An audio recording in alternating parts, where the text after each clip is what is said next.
Kasih karunia dan damai sejahtera yang dari Allah Bapa kita dan dari anaknya Yesus Kristus Tuhan kita kiranya menyertaimu.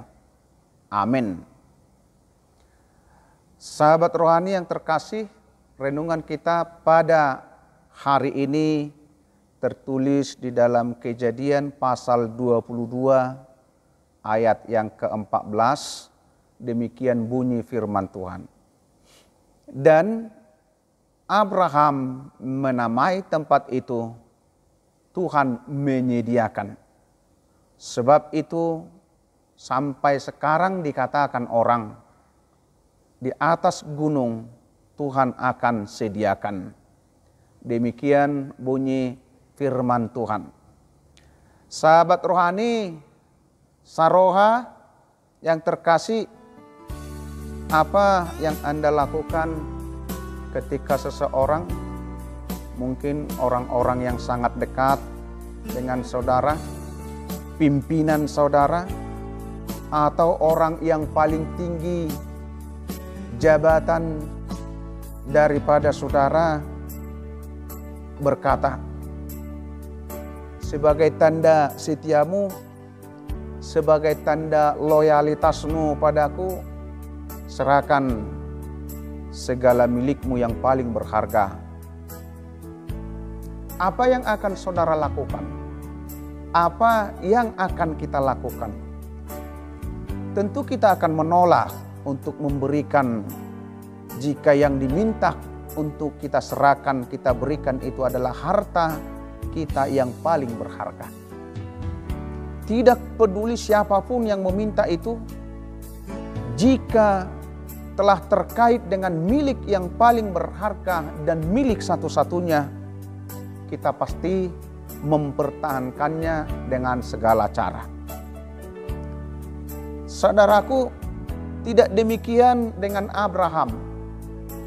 Tuhan yang telah mengasihi dan memilih Abraham, dan Tuhan yang bahkan telah mengaruniakan seorang anak bernama Ishak kepada Abraham di masa usia senjanya.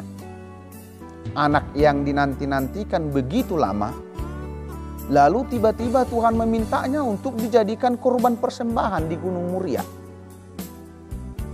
Jika Abraham berpikir secara manusiawi dengan memakai otaknya, mungkin dia akan menolak. Dia akan marah, menolak apa yang diminta Tuhan.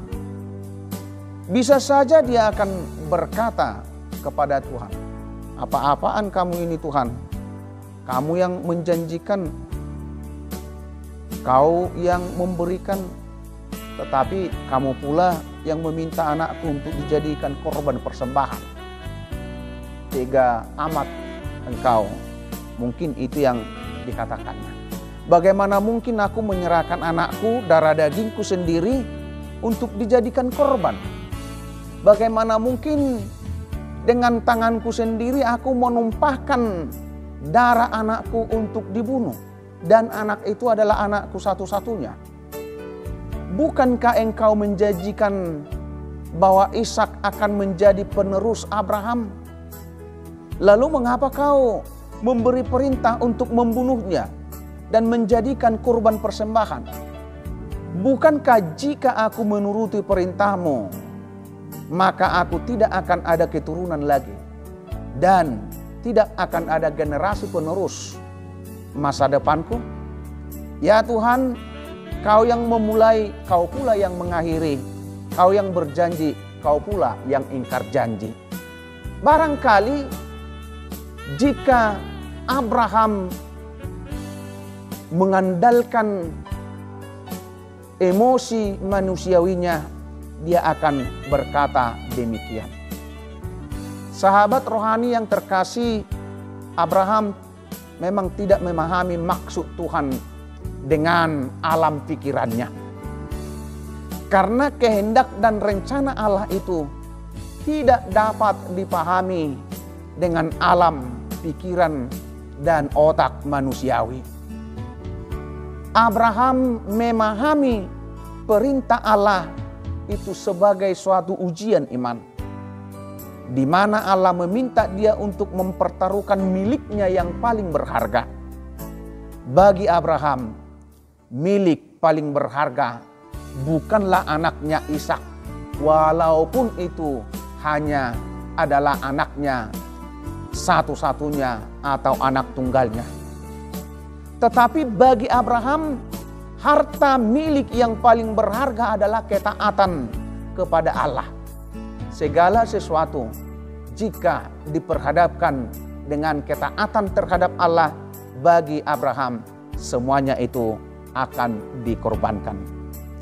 Ketika Tuhan memerintahkan dan ketika dia harus memilih, maka Abraham lebih memilih taat kepada Allah walau dengan kesedihan secara manusiawi, karena dia harus mengorbankan segalanya.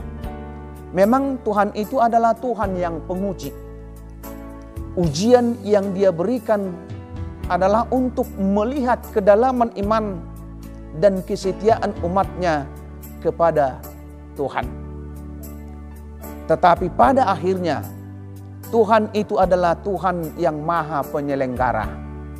Tuhan itu adalah Tuhan yang maha penyedia keselamatan. Itulah yang disaksikan oleh Abraham lewat firman hari ini.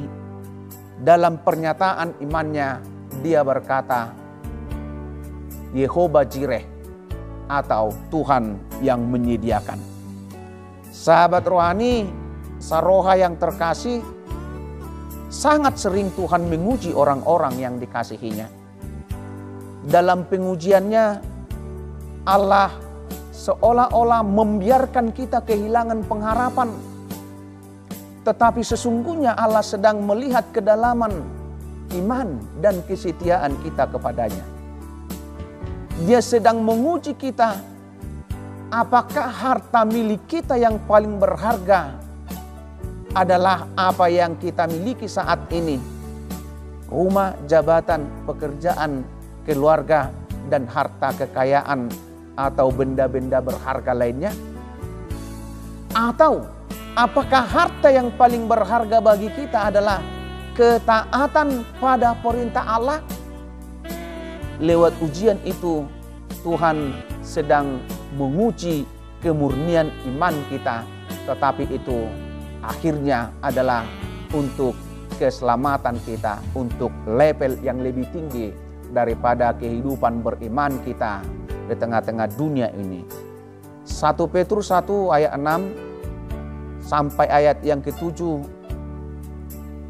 Petrus berkata, sekalipun sekarang ini kamu seketika harus berduka cita oleh berbagai-bagai pencobaan. Maksud semuanya itu ialah untuk membuktikan kemurnian imanmu yang jauh lebih tinggi nilainya daripada emas yang fana, yang diuji kemurniannya dengan api, sehingga kamu memperoleh puji-pujian dan kemuliaan dan kehormatan pada hari Kristus menyatakan dirinya. Demikian renungan harian kita pada hari ini. Amin.